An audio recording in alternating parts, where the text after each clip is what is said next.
જય માતાજી। હું છું જે કે ઠાકોર, સામાજિક કાર્યકર, જે કે જનશક્તિ ફાઉન્ડેશન।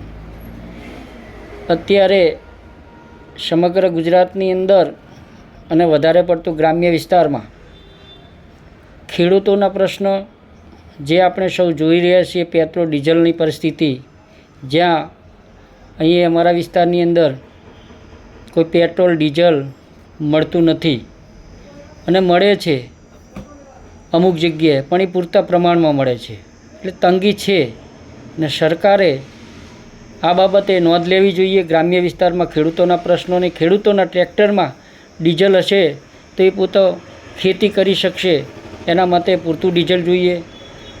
એવી રીતે સરકારને પણ રજૂઆત છે કે પેટ્રોલ ડીઝલ જે અછતના ઘણા એક કારણો છે।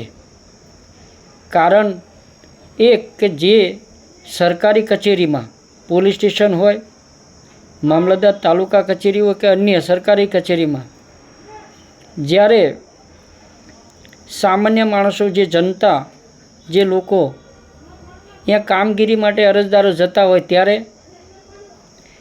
એક સામાન્ય વાત બાબતમાં એમને ધક્કા ખવડાવતા હોય છે। રેશન કાર્ડમાં જાય તો કે આધાર કાર્ડ લિંક નથી, આધાર કાર્ડ તમારું નથી, આધાર કાર્ડ અમુક જગ્યાએ એ લોકોના બનતા નથી, આવી પરિસ્થિતિઓ છે। તેને પણ ઓનલાઈન પદ્ધતિની અંદર કોઈ પણ આઈડી પ્રૂફ, રેશન કાર્ડ, એની અંદર લિંક કરવા માટે ચૂંટણી કાર્ડનો પણ ઉપયોગ કરવામાં આવે તો જે જનતા ધક્કા ના ખાય અને તે ગામડેથી કોઈ પણ બાઇક સાધનમાં આવતા હોય તેમનો સમય પણ બચી શકે અને એ આધાર કાર્ડના લીધે ધક્કા ખાય છે એ પણ સમય બચી શકે ને ઝડપી કામ થઈ શકે। મા કાર્ડ જેવી પરિસ્થિતિ હોય ત્યારે આધાર કાર્ડ લિંક હોય તો જ એનું મા કાર્ડ નીકળતું હોય છે, એવી પરિસ્થિતિ અમે પણ જોઈ છે અને અમે સેવા કરીએ છીએ। એવા ઘણા અમારા અરજદારો અમારી જોડે આવે છે કે આધાર કાર્ડ લિંક થતું નથી અને આધાર કાર્ડ અમારી જોડે છે નહીં, એના લીધે મા કાર્ડ બની શકતું નથી। મા કાર્ડ ના બની શકે તો એના દવાના જે સરકારી નિયમ મુજબ જે લાભો મળતા હોય, લાભોથી વંચિત રહે અને ઘરના જમીન ઉપર બોજો વ્યાજવા લઈ ઘરેણાં મૂકીને એ લોકો દવા દારૂ કરાવતા હોય છે।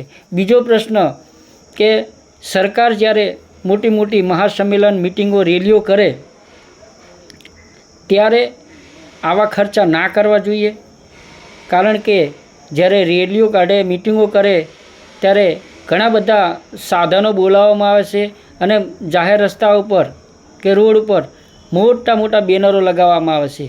તે પૈસા કોઈ વ્યક્તિગત નથી, જનતાના ટેક્સના છે અને એવા પૈસાના ઓછા ખર્ચ કરી શકે તો જનતાના હિતાર્થે કંઈક વાપરી શકાય। ત્રીજો પ્રશ્ન એવો છે કે સરકાર ઓનલાઈન સુવિધાઓ કરી છે, ખરેખર બહુ સારી વસ્તુ છે। ઓનલાઈન પદ્ધતિની અંદર ડેટા એન્ટ્રી નાખતી વખતે જે તે સરકારી અધિકારીને આપણે મળવા જઈએ ત્યારે આધાર કાર્ડ લિંક ના હોય તો ઓનલાઈન અપલોડ થતું નથી ને આગળની પ્રોસિજર થતી, તેના કારણે લેટ થતા હોય છે। પણ સરકારની એવી રજૂઆત છે કે આધાર કાર્ડની જગ્યાએ ચૂંટણી કાર્ડ પણ તેની અંદર લિંક કરવામાં આવે તો એ કામ સરળતાથી થઈ શકે અને આ ખોટા ધક્કા જે અરજદારો કરીને એમના સમયસર કામ થઈ શકે। અને બીજી વસ્તુ એવી છે કે હાલના સમયની અંદર બહુ રાફડો ફાટ્યો છે। તમે જોતા હશો કે રેવન્યુ ડિપાર્ટમેન્ટની અંદર એક સામાન્ય જે તે સક્ષમ અધિકારીની ભૂલના કારણે અરજદારોને હેરાન થવું પડે છે અને એ અરજદારોને અપીલ રાહે દાદ લેવી પડે છે અને જ્યારે અપીલ રાહે દાદ લઈએ, સત્ય હકીકત છે, પુરાવા છે, ભૂલ જે તે સરકારી અધિકારીની છે, તેમ છતાં એક નહીં, બે નહીં, ત્રણ, વારંવાર મુદત ઉપર મુદત અને છેલ્લે સરવાળે શૂન, એટલે કે અરજદારોને ન્યાય નહીં। ખરેખર એ અરજદાર ઉપર દાદ લેવા માટે જિલ્લા કલેક્ટરમાં અરજી કરતા હોય છે, જિલ્લા કલેક્ટર મુદત ઉપર મુદત, ત્યાં પણ સરવાળે છૂન, એનો પણ જવાબ સમયસર નહીં। એ લોકો દાદ લેવાનું SSRDમાં કહે, હવે ખરેખર SSRDમાં જઈએ ત્યારે પણ વર્ષોથી વર્ષો વીતી જવા છતાં કોઈ ન્યાય મળતો નથી।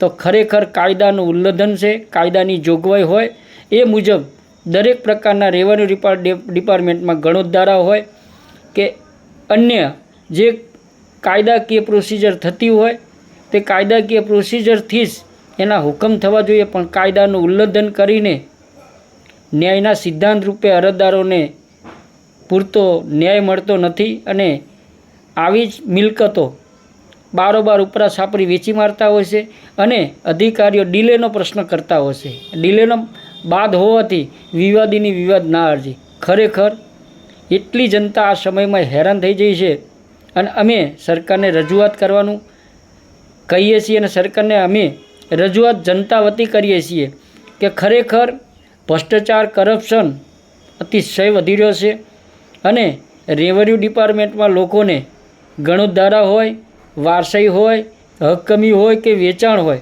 ઉપરા છાપરી થતી હોય છે અને બંધારણની જોગવાઈ મુજબ જે રેવન્યુ ડિપાર્ટમેન્ટ કાયદાની જોગવાઈ એ મુજબ ન્યાય નથી મળતા. એવા જજમેન્ટો છે છતાં પણ ન્યાય નથી મળતા. એના માટે સરકાર ધ્યાન દોરે અને સરકારને આવી રીતે ખોટા ધક્કા ખવડાવવાથી લોકોના પેટ્રોલ ડીઝલના સમય બરબાદ થાય છે અને ખરેખર સમય બરબાદ ના થાય એના માટે છેલ્લા જતાંય કોર્ટના હુકમમાંય પણ જે નિયમ મુજબ જ હુકમ થતો હોય છે તો જે તે સક્ષમ અધિકારી પ્રથમ અપીલ કરે ત્યારે જ એ લોકોને જે કાયદાકીય જોગવાઈ મુજબ કાયદેસર કાર્યવાહી થતી હોય એને હુકમ કરી દેવો જોઈએ. તો જ આપણો સમય બરબાદ થાય નહીં અને સમયસર કામ થઈ શકે અને જનતાને સારું એવી ગણના મળે. અને સરકારને પણ મેં એવી રજૂઆત છે કે આવી રીતે ધ્યાન દોરે અને ઝડપી નિકાલ થાય એવી પરિસ્થિતિ ઉપતત કરે. જય હિન્દ, જય ભારત.